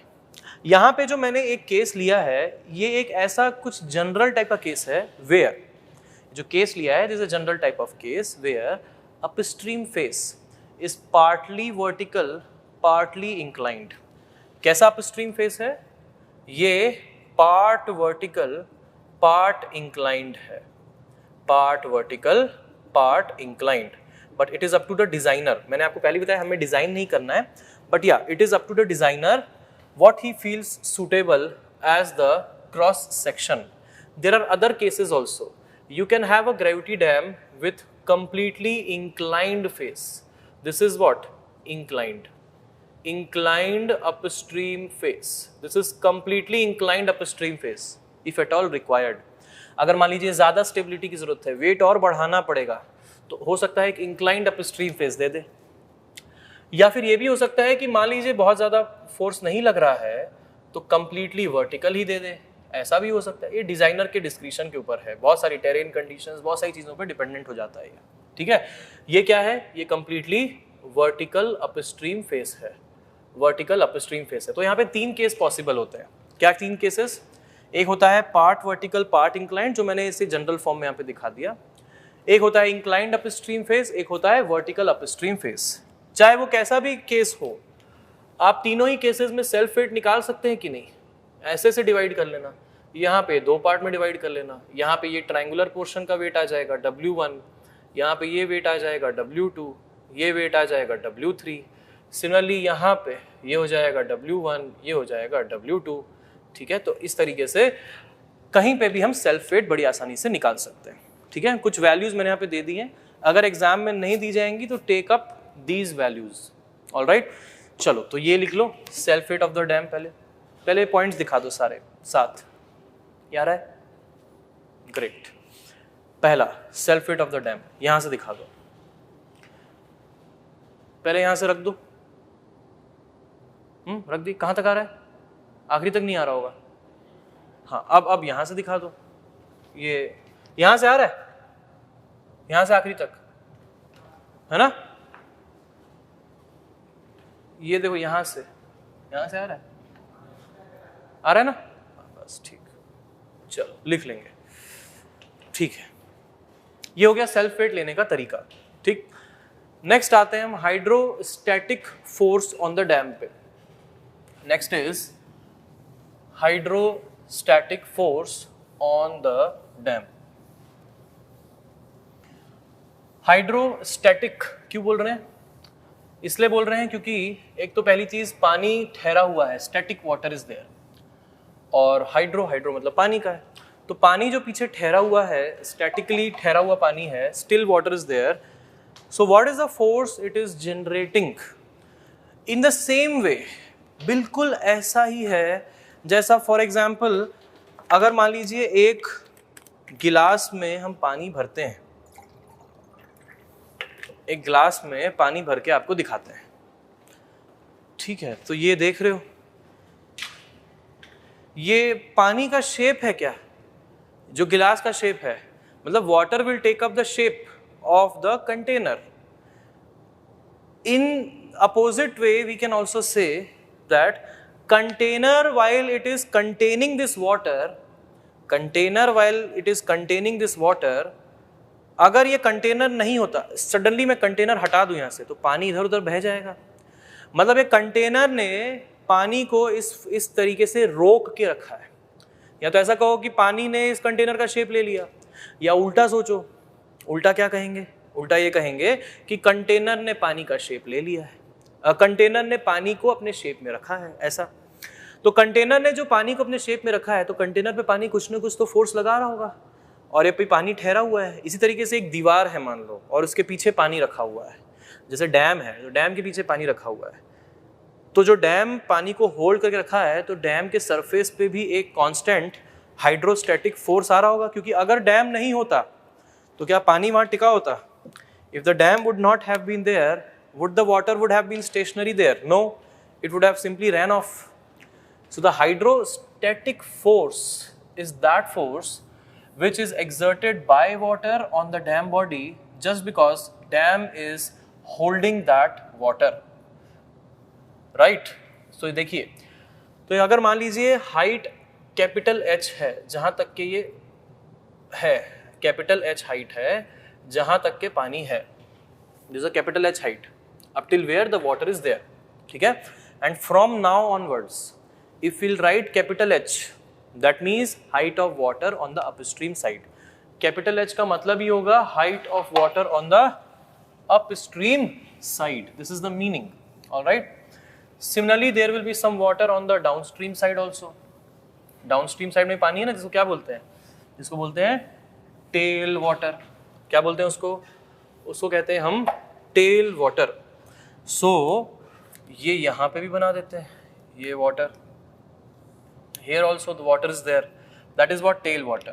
Its height is small h. अब याद रखिएगा, जब कभी भी हम small h लिखेंगे, that means small h by default मतलब समझ जाना कि tail water की height है, capital H by default समझ जाना head water की height है, ठीक?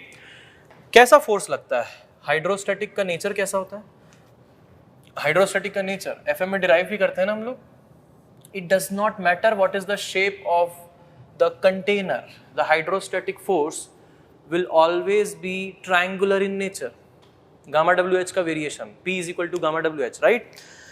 तो बिल्कुल वही चीज है यहाँ पे भी, यहाँ पे वही चीज हो रही है। क्या हो रहा है देखिए, ये जो हाइड्रोस्टैटिक फोर्स है, it will vary linearly, 0 at the top to gamma W into capital H at the bottom, और जो वेरिएशन होगा वो इस तरीके का ट्रायंगुलर होगा, और ये डैम की तरफ होगा, इसीलिए क्योंकि डैम ने इसको इस फॉर्म में रोक के रखा है। डैम को हटा देते तो ये तुरंत पानी वहां चला जाता और वहां का पानी यहाँ पे आ जाता। इमेजिन करो, तो इस तरफ से भी फोर्स लग रहा है, इस तरफ से भी फोर्स लग रहा है, इस तरफ से भी फोर्स लग रहा है, और वो भी ट्रायंगुलर है, ये भी ट्रायंगुलर है, ऐसा 0 at the top to gamma W into small h at the bottom, gamma W into small h at the bottom. So this is what is hydrostatic force from both the sides. Their resultant, let us suppose हमें hydrostatic जो है ना pressure distribution का resultant दिखाना है, तो the resultant will be passing through the centroid of this particular triangle, will call that as P, will call that as P, ठीक है। सिमिलरली जो इसका रिजल्टेंट होगा we will call this as P dash. अब ये P और P dash क्या है दोस्तों? P जो है वो है हाइड्रोस्टैटिक प्रेशर, नहीं हाइड्रोस्टैटिक फोर्स हो गया। प्रेशर डिस्ट्रीब्यूशन हमने बनाया, प्रेशर डिस्ट्रीब्यूशन से हम फोर्स दिखा रहे हैं, तो hydrostatic force from upstream side, from upstream side. अब ये भी पानी यहाँ पे ठहरा हुआ है, क्यों ठहरा हुआ है, क्यों है यहाँ पे रुका हुआ? क्योंकि डैम का जो ये वॉल है ये इसको इस फॉर्म में रोक के रखा है। अगर ये नहीं होता तो यहाँ का पानी यहाँ का पानी यहाँ बड़ी आसानी से आ जाता, isn't it?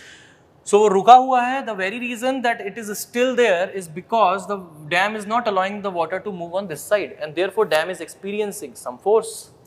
So P dash कहेंगे इसको, और P dash है hydrostatic force from which side? From the downstream side. How do you compute force from the pressure distribution diagram? How do you compute force from the pressure distribution diagram? कैसे निकालते हैं force pressure distribution diagram से? Pressure distribution diagram का volume ले लेते हैं, वही हमारा फोर्स होता है। प्रेशर डिस्ट्रीब्यूशन डायग्राम का वॉल्यूम ले लेते हैं, वही हमारा फोर्स होता है। जैसे यहाँ पे अगर वॉल्यूम की बात करें तो volume of the pressure distribution diagram, और प्रेशर प्रिज्म कहते हैं इसे, फ्लूइड मैकेनिक्स में इसे कहते हैं प्रेशर प्रिज्म। तो ये कुछ ऐसा होगा, हमारी पूरी एनालिसिस कितने मीटर पर है? 1 मीटर पे हमारी एनालिसिस चल रही है, तो volume of the pressure prism will be this, ऐसा होगा इस तरीके से, ये होगा volume of the pressure prism. तो P का वैल्यू अगर हमें लिखना है, P का वैल्यू, तो P का वैल्यू क्या हो जाएगा? Area multiplied by length. Area तो हम जान रहे हैं, यहाँ पे 0 है और यहाँ पे है gamma W into capital H, so half into base into height, so half into base that is gamma WH into height. This is the pressure force का जो डायग्राम हमने बनाया है, जो प्रिज्म बनाया उसका एरिया, मल्टीप्लाइड बाय हम क्या करेंगे 1, तब जाके ये मिलेगा हमें फोर्स, और अब ये आएगा हमारा हाफ गामा WH स्क्वायर। अब किसमें मिलेगा ये? किलो न्यूटन वगैरह, 1 मल्टीप्लाई हमने कर दिया ना 1 मीटर से, तो किलो न्यूटन वगैरह में मिल जाएगा, ठीक है। तो 1 मल्टीप्लाई करके दिखाना है आपको, ताकि आप यूनिट्स को जस्टिफाई कर सके कि आप यूनिट क्यों लिख रहे हैं किलो न्यूटन। क्योंकि अगर मैं 1 नहीं लिखूंगा तो यूनिट क्या हो जाएगा? किलो न्यूटन पर मीटर हो जाएगा। Kilo newton per metre cube multiplied by metre multiplied by metre, तो किलो न्यूटन पर मीटर हो जाएगा। 1 से मल्टीप्लाई, 1 मीटर से मल्टीप्लाई इनफैक्ट करने के बाद unit will be in kilo newton like this, और newton may be whatever may be. तो यूनिट्स को जस्टिफाई करना जरूरी है, इसलिए 1 का लिखना यहाँ पे जरूरी है, ठीक है। Similarly P dash will be what? Half into gamma W into H into 1 is equal to, ये हो जाएगा half gamma W small h square, इतना किलो न्यूटन। इस तरीके से हम P और P डैश निकाल सकते हैं। किस हाइट पे लगेंगे ये? These will be acting at a height of, this will be acting at a height of h/3, capital H/3 from the base. This will be acting at a height of small h/3 from the base, small h/3, जैसा इसका triangle का CG होता है वैसा। तो इस तरीके से P और P डैश निकलेगा, सिंपल हुआ ये। इसके अलावा डैम का फेस जब हम कभी भी इंक्लाइंड करते हैं, इससे फायदा क्या होता है? डैम का फेस इंक्लाइंड करने से फायदा ये होता है कि जितना पानी डैम के बॉडी के ऊपर में सपोर्टेड होता है, जितना पानी डैम के बॉडी के ऊपर सपोर्टेड होता है, देखो बेस से ऊपर जितना पानी सपोर्टेड है वो क्या करेगा? वो डैम पे एक डाउनवर्ड फोर्स लगाएगा। इट्स जस्ट लाइक कि dam is carrying something over it. जैसे फॉर एग्जाम्पल ये डस्टर है, अब ये डस्टर को मैंने कैरी किया, अब ये डस्टर मार्कर्स इनको मैंने कैरी कर लिया, तो इन सभी का जो वेट है अब वो मेरे पाँव से होकर पास करेगा या नहीं? अगर मैं वेइंग स्केल में खड़ा हो जाऊं, तो इन सब का वेट उसमें ऐड होगा कि नहीं होगा? होगा ना। तो ये मेरे सेल्फ वेट पे ऐड हो गया कि नहीं? सिमिलरली डैम की बॉडी के ऊपर जितना भी पानी ये होल्ड करके रखता है, डिजाइनर्स जानबूझकर, चाहे कोई भी बड़ा ग्रेविटी डैम उठा लो, बड़ा, ये छोटे मोटे वाले डैम नहीं, कोई भी एक बड़ा ग्रेविटी डैम उठाओ, भाखरा डैम हो गया, स्विट्जरलैंड में ग्रैंड डिक्सेंस डैम है, हीराकुड डैम है, सरदार सरोवर डैम है, ये सब ग्रेविटी डैम्स हैं, ये सारे के सारे ग्रेविटी डैम्स हैं। इन सारे के सारे ग्रेविटी डैम्स उठा करके देख लो, किसी का भी अपस्ट्रीम फेस पूरा वर्टिकल नहीं है, किसी का भी अपस्ट्रीम फेस पूरा वर्टिकल नहीं है, या तो पार्ट वर्टिकल पार्ट इंक्लाइंड है, या फिर पूरी तरीके से इंक्लाइंड है। ये डैम की स्टेबिलिटी को बढ़ाने में हेल्प करता है, क्योंकि देखिए बात समझिएगा, डैम को उतना हॉरिजॉन्टल फोर्स तो रेजिस्ट करना ही पड़ेगा, whether you make completely vertical face, part vertical part inclined or completely inclined, dam will have to resist this much amount of horizontal force, because this force which is acting here does not depend, this force does not depend upon the shape. You can derive it also, FM में derive करोगे hydrostatic forces में, it does not depend upon the shape, it only depends upon the height. तो ये hydrostatic जो horizontal force है वो तो उतना लगेगा ही लगेगा, लगेगा कि नहीं? बिल्कुल लगेगा। तो बात समझिएगा, तो जब ये इतना लग रहा है तो हम क्या करेंगे, अगर हम इंक्लाइंड फेस बनाएंगे, if will make the face as inclined, it will have an added advantage that it will increase the stability of the dam. Self weight नहीं बढ़ रहा है, सेल्फ वेट में एक और एलिमेंट ऐड हो जा रहा है, और इसको मैं कह दूंगा, इसका सीजी लोकेट करके यहां पे मार्क कर दूंगा W head. W head, what is W head? Weight of water supported on the head side below the base, above the base of the dam. Weight of water supported on the head side above the base of the dam. Base के ऊपर ये support हो रहा है, तो वो भी दबाव पैदा कर रहा है, that is also increasing the stability of the dam in the similar way. Even though this volume of water will be lesser, very very lesser in fact, hardly any significance, but still whenever given you can take it also, and that will be also called as W tail. Value wise obviously वो बहुत बड़ी value है और ये बहुत छोटी value है, but फिर भी है ना, बूंद बूंद से सागर बनता है ऐसा बोलते हैं, है ना, उसी तरीके की ये भी स्टेबिलिटी में एनहेंसमेंट तो थोड़ा बहुत तो कर ही देता है। तो ये W हेड W टेल ऐसा है।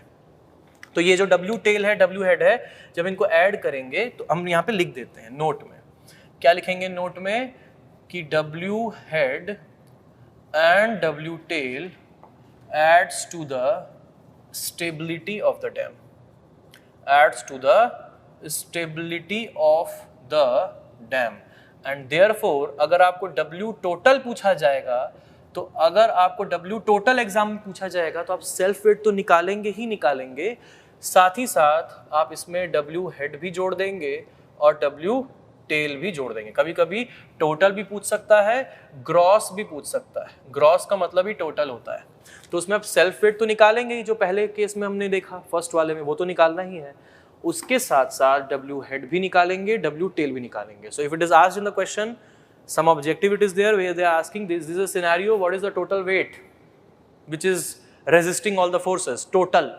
तो टोटल में you are going to find out definitely the self weight plus head plus tail, both of that. Total means gross.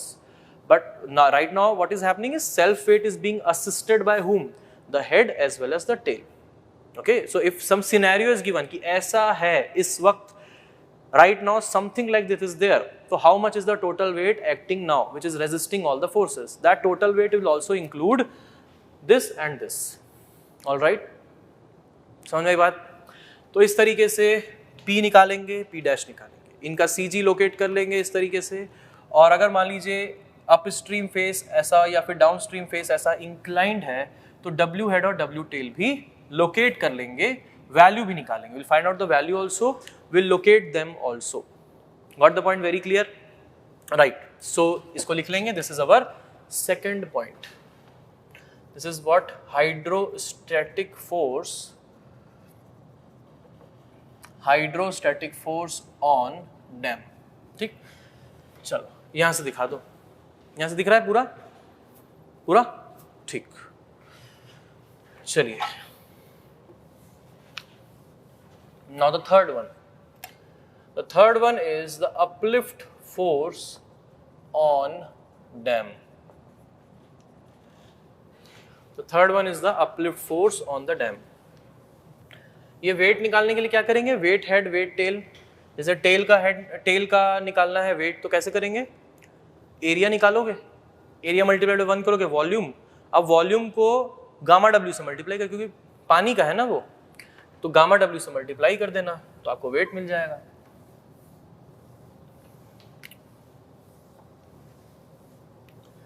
चलिए, next is uplift force on the dam. Now what is this uplift? I told you right कि uplift क्या होता है. I have already explained, so I have also told you to watch that particular portion again, so I hope you are doing what's been told. So uplift force on the dam. अब यहाँ पे हमारे पास दो case बन जाते हैं. The first case is when there is no drainage gallery and when there is drainage gallery. Sometimes there are other remedial measures apart from drainage gallery also. So first things first is uplift force will be acting. Uplift force will be acting when seepage occurs. कहने का मतलब ये है कि अगर नीचे rock foundation है, if there is rock below a dam, for example this is a dam and there is completely impermeable rock and above that a dam is found, उसके ऊपर डैम को बनाया गया है. Will there be any seepage here? No seepage. No seepage, and since no seepage, no uplift. No seepage, no uplift. मतलब ना रहेगा बांस, ना बजेगी बांसुरी. कौन है बांस यहाँ पे? बांस है पानी. क्या बांसुरी बजा रहा है? सीपेज करवा रहा है. तो ना रहेगा बांस, ना बजेगी बांसुरी, मतलब no water, no seepage, no uplift at all. तो acting, it is acting only when seepage will occur. Okay, so if we have written uplift, that means definitely we are talking about a case when there is some seepage happening, right? Now in this case number one is without drainage gallery. Without drainage gallery. Without drainage gallery. It can be without or with. In both the cases the value of the uplift force changes. And we have to calculate this force, uplift force. So if there is no drainage gallery, understand how will you take. देखिए बहुत बड़ी बड़ी researches हो चुकी हैं uplift force को analyse करने के लिए, और एक एजेंसी है. कौन सी एजेंसी है? एजेंसी है United States Bureau of reclamation. United States Bureau of reclamation. अब से हम इन शॉर्ट इसको बोलेंगे USBR. इसको बोलेंगे USBR. According to this agency USBR, United States Bureau of Reclamation, they have suggested that this uplift force variation, not force, pressure variation below the foundation. Foundation होगा dam का, तो foundation के नीचे जो अपलिफ्ट लग रहा होगा उसका वेरिएशन जो होता है दोस्तों वो लॉगरिथमिक होता है. तो कैसा होता है? वो होता है लॉगरिथमिक होता है. बात समझना बड़े ध्यान से. ये बोलते हैं कि ये जो वेरिएशन होता है ये कुछ इस तरीके का लॉगरिथमिक वेरिएशन होता है. ऐसा मतलब कहने का ये है कि इस लोकेशन पे जो अपलिफ्ट लगेगा उसकी इंटेंसिटी ज़्यादा होगी, और जैसे जैसे सब्सिक्वेंटली आप पॉइंट्स पे देखोगे तो इंटेंसिटी एक्सपोनेंशियली कम होती चली जाती है. इस तरीके का वेरिएशन होता है. ऐसा उन्होंने सबसे पहले जो रिसर्च पेपर पब्लिश किया था 1970s में, वहां पे इस तरह का बताया गया था. लेकिन फिर लोगों को प्रॉब्लम होने लग गई. बोले भाई अरे यार हम लोग को अगर मान लो एनालिसिस करना है, हमको मोमेंट अगर निकालना है तो ये बड़ा दिक्कत है. दिक्कत इसीलिए है क्योंकि एक तो हमको चाहिए रहेगा इसका एरिया, तभी ना एरिया मल्टीप्लाइड बाय 1 करेंगे तो मिलेगा वॉल्यूम, और वॉल्यूम ही प्रेशर प्रिज्म का, हमारा वॉल्यूम जो होगा प्रेशर प्रिज्म का वही हमारा फोर्स होगा. तो अपलिफ्ट अगर फोर्स निकालना है तो एरिया निकाल, तो एक कॉम्प्लिकेटेड आपने वेरिएशन दे दिया है, एरिया निकालने में दिक्कत हो रही है। दूसरी दिक्कत क्या हो रही है, मोमेंट वगैरह निकालने में। मोमेंट वगैरह निकालने के लिए क्या चाहिए, एरिया के बाद आपको सीजी भी लोकेट करना है, फिर वो इंटीग्रेशन करते रहो सीजी निकालने के लिए, और फिर सीजी निकालोगे वहां पे आप अपलिफ्ट लगता हुआ मानोगे, फिर मोमेंट टो से कभी चाहिए कभी हील से चाहिए, तो मोमेंट निकालने में दिक्कत, समझ रहे हो, दिक्कत समझ में आ रही है।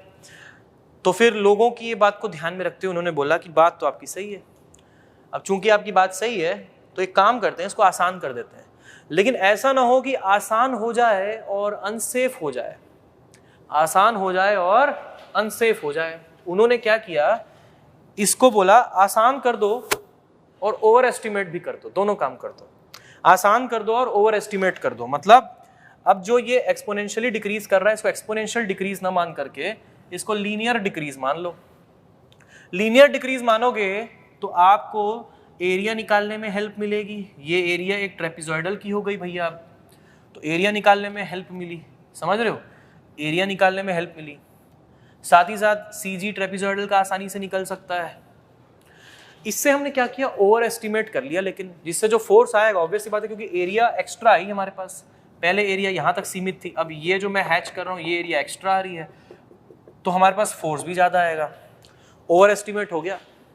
लेकिन ये अच्छी बात है, समझो एक kind of factor of safety ही हुआ क्या, कि अगर मान लो इस कंडीशन में मैंने एनालिसिस किया, एक तो मेरा एनालिसिस हो गया आसान, मैंने ये चीज़ सीटीक्यू में भी बताई है कई बार, अच्छा अभी इरिगेशन का सीटीक्यू नहीं, एनवायरमेंट वाले बताइए, सॉरी एनवायरमेंट वाले सीटीक्यू में भी तो इरिगेशन देख रहे हो, एनवायरमेंट वाले सीटीक्यू में मैंने कई बार बताया है कि कभी भी कोई भी हम एजम्पशन लेते हैं, जैसे एक्टिवेटेड स्लज प्रोसेस में हम एजम्पशंस लेते हैं, तो उन एजम्पशन से हमारा एनालिसिस ईजी भी होता है, हमारा एजम्पशन से एनालिसिस ईजी भी हो जाता है और साथ ही साथ सेफ भी हो जाता है, होता है कि नहीं। एसएसटी की डिज़ाइन करते हैं, एरेशन टैंक की डिज़ाइन करते हैं, ठीक है।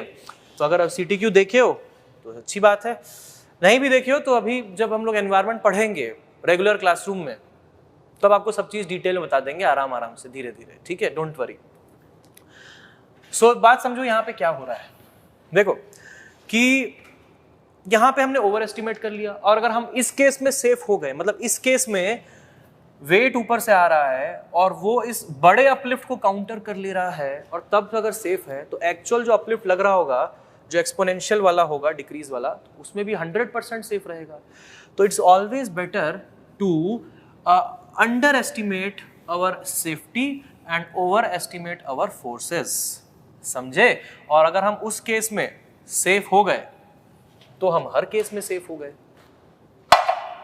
समझे।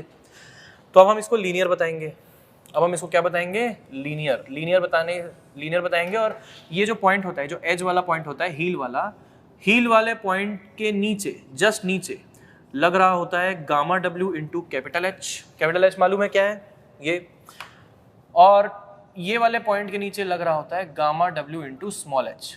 जहाँ पे जितना पानी है उतना तो लगेगा ही, क्योंकि इसके ऊपर इतना हेड ऑफ वाटर है, तो इस कॉर्नर पॉइंट पे, टो पे, उसके जस्ट अंदर वाले पॉइंट की बात कर रहा हूँ, और यहाँ पे भी जस्ट अंदर वाले पॉइंट की बात कर रहा हूँ।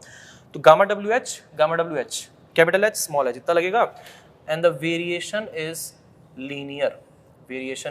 Linear like this, and this is when we take it without drainage gallery, जब हम बिना ड्रेनेज गैलरी के लेते हैं, इस तरीके से लिया जाता है, ठीक है।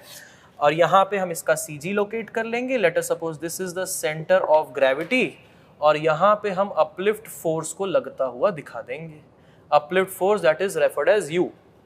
सो uplift force that is U is equal to, क्या हो जाएगा, uplift force that is U, अगर मान लीजिए बेस की विड्थ b है, what is b, b is the base width, this is the base width b, so uplift force will be half into sum of parallel sides, to gamma w capital H plus gamma w small h into the distance between them, this is the area of the trapezoidal now, and then it will be multiplied by 1, why, because of the unit length. Now remember always, that's how you are taking the unit in force, kilonewton, maybe newton, whatever, ठीक है। तो u ऐसे दिया जाएगा, half into sum of parallel sides into the distance between them into 1। अगर मान लो कि यहाँ पे पानी नहीं होता, कहाँ पे पानी नहीं होता, इधर टेल में पानी नहीं होता, तो यहाँ पे गामा डब्ल्यू इंटू 0 होता, तो ये एक ट्राइंगल बन जाता।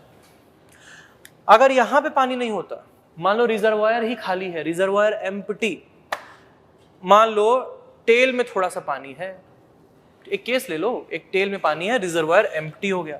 रिजर्वायर एम्प्टी कब होता है? डेड स्टोरेज भी हमने हटा दिया मान लो। When is the case when the reservoir is empty? कब होता है रिजर्वायर एम्प्टी?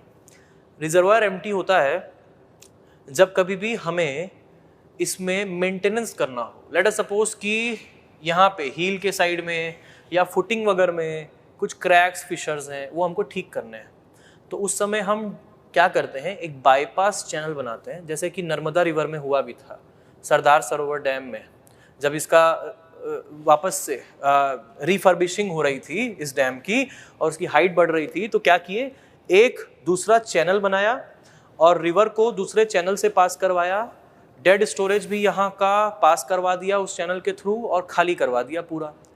उसको खाली कराने में ही उनको 13-14 दिन लग गए थे, 2 हफ्ते सिर्फ इस पानी को खाली करने में उनको लग गया, इतना पानी था। सो उस पानी को खाली किया और रिजर्वायर एम्प्टी हो गया। उसके बाद फिर मेंटेनेंस एक्टिविटी, जो भी स्ट्रेंथनिंग ऑफ फाउंडेशन जो भी करना है करो। उसके बाद एक बार ये पूरा काम खत्म हो जाए, कंस्ट्रक्शन वर्क जो कि 1.5 साल तक चला, वो सब खत्म हो गया, उसके बाद फिर से इसको ऑपरेशन में लाया गया। तो रिजर्वायर एम्प्टी भी कर सकते हैं जब कभी इस तरीके का रिफर्बिशिंग वर्क होता है। Got the point? समझ गए बात? ठीक है, तो मान लो रिजर्वायर एम्प्टी है, वहां पे मान लो पानी है थोड़ा बहुत, तो ऐसे में ट्राइंगल ही होगा, यहाँ पे हो जाएगा 0 और यहाँ पे हो जाएगा gamma W into small h। ठीक है, all right. Now considering case number 2। Case number 2 with drainage gallery. With drainage gallery. Now if there is a drainage gallery, the provision is different. Let us see that provision now. So let us suppose the drainage gallery is here. Let us suppose the drainage gallery is here. So here the water is the same, gamma w into capital H ले लेंगे इसके लिए, यहाँ का point का और यहाँ का gamma w into small h। ठीक है, so understand these 2 points where at the extremes, this is an extreme point, this is an extreme point, the variation is different, but these values at the extreme points are same, gamma w capital H, gamma w small h. Just below the gallery, we mark the center of the gallery, that will be given to us in our questions. So we will mark the center of the gallery, and just below the gallery, the intensity, this intensity of pressure, ये intensity कितनी है, gamma W capital H, ये intensity कितनी है, gamma W small H, ये intensity दी गई है, मतलब ये वैल्यू दी गई है। ये वैल्यू कितनी होती है, देखिए ये वैल्यू होती है gamma W into small H plus gamma W into capital H minus small H by 3। Gamma W into small H plus gamma W into capital H minus small H by 3। Again an overestimated method of taking the value, because obviously the things are differing in terms of what we are taking and what is actually present in the site. But again, USBR has given a recommendation to take like this. In this way, you are also on the safer side. Apart from that, you are also doing it in an easier way. आप आसानी से भी कर रहे हैं और safer side भी हैं। तो ये अगेन USBR की रिकमेंडेशन पे बेस्ड वैल्यू है, इसका ये प्रैक्टिकलिटी से लेना देना नहीं है। ये प्रैक्टिकल से इनफैक्ट ज़्यादा ही लिया जाता है। अगर ये कम होगा, इतना आधा होगा, तो शायद इन्होंने डबल करके बताया होगा आपको, ऐसा है। तो वेरिएशन भी ज़रूरी नहीं है लीनियर हो, वेरिएशन भी अलग होता है। तो यहाँ पे लेकिन हमें आसानी करने के लिए ये ऐसा दिया गया है। तो अब यहाँ पे कितने ट्रेपेजॉइडल बने, 2 बन गए हैं, 2 ट्रेपेजॉइडल बने, दोनों का हम CG मार्क कर सकते हैं। लेट अस सपोज इसका CG है ये, और यहाँ पे जो अपलिफ्ट फोर्स लग रहा है पहले ट्रेपेजॉइडल से निकाल लेंगे U1, दूसरे ट्रेपेजॉइडल का CG है ये, और यहाँ पे अपलिफ्ट फोर्स लग रहा है U2, ये निकाल लेंगे। ठीक है, so the total uplift force U will be equal to U1 plus U2। U बराबर हो जाएगा U1 प्लस U2। तो इस तरीके से अपलिफ्ट फोर्स लिया जाता है दोस्तों, समझ गए आप बात को, राइट? अब यहां से रिलेटेड कुछ पॉइंट्स हैं। This is how will take the uplift force, in this case without drainage gallery and in this case with drainage gallery. All the things we have written here are as per United States Bureau of Reclamation, USBR, who did their research in this topic. Okay. Now there are some things to note. The first things first, understand very logical points. पहला, the drainage gallery, बात समझिएगा, जो drainage gallery होती है उसको हमें place कैसे करना है। ड्रेनेज गैलरी का मैं खुद ही आपसे एक क्वेश्चन ही पूछ लेता हूं। चलिए एक क्वेश्चन पूछता हूं मैं आपसे। जैसे मान लीजिए ये डैम है, ठीक है, अब ये मान लीजिए कि ये एक लोकेशन है ड्रेनेज गैलरी की, लोकेशन नंबर 1, ये एक लोकेशन है ड्रेनेज गैलरी की लोकेशन नंबर 2, ये एक लोकेशन है ड्रेनेज गैलरी की location number 3। Out of these 3 locations, ये आ रहा है ना बोर्ड पे, out of these 3 locations which one do you think is the best location for a drainage gallery? 1, 2 और 3, इन तीनों लोकेशन में से बेस्ट लोकेशन ड्रेनेज गैलरी की कौन सी है? आप बोलोगे सबसे नीचे वाली 3 है, उसको ले ले। नहीं, the best location here is this first one, not this second, not this third, the first one is the best location.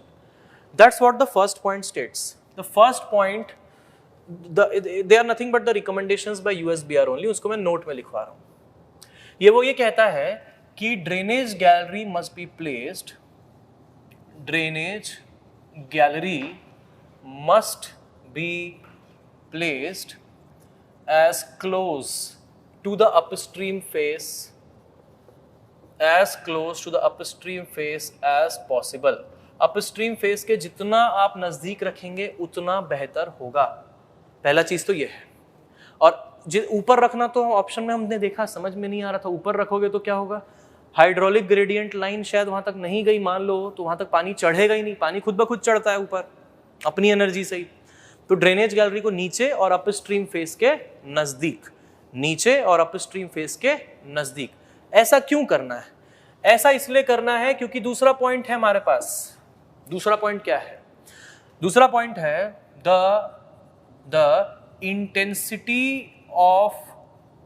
intensity of seepage pressure or uplift pressure, the intensity of uplift pressure below the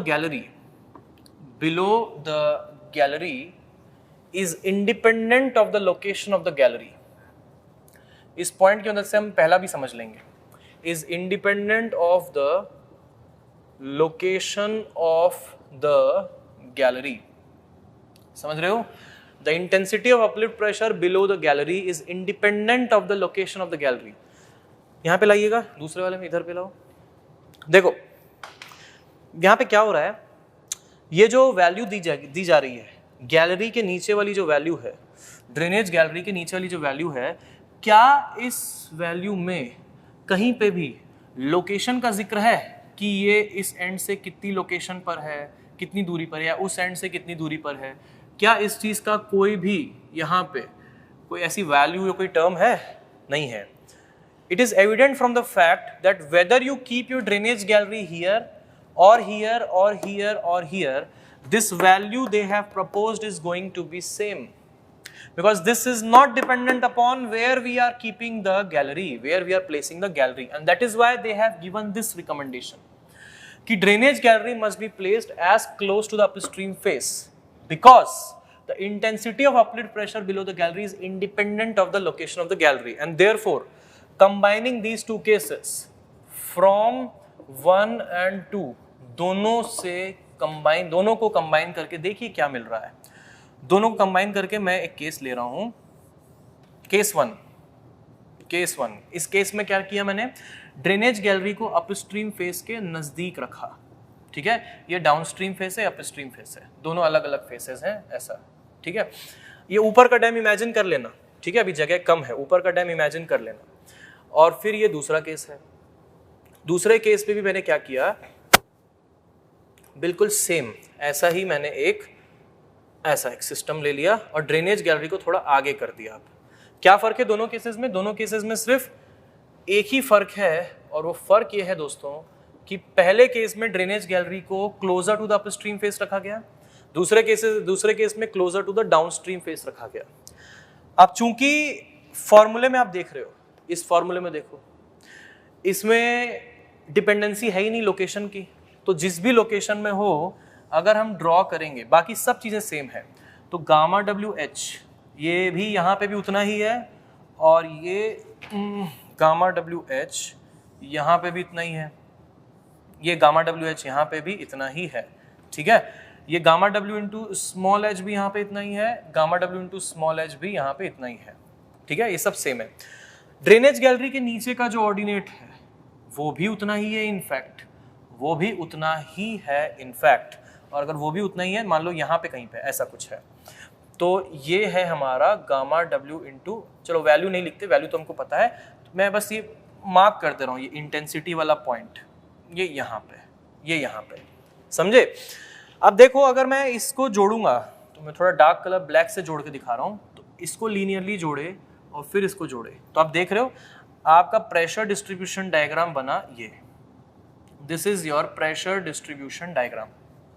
if you will join these now, if you'll join these, so this is like this, and then like this.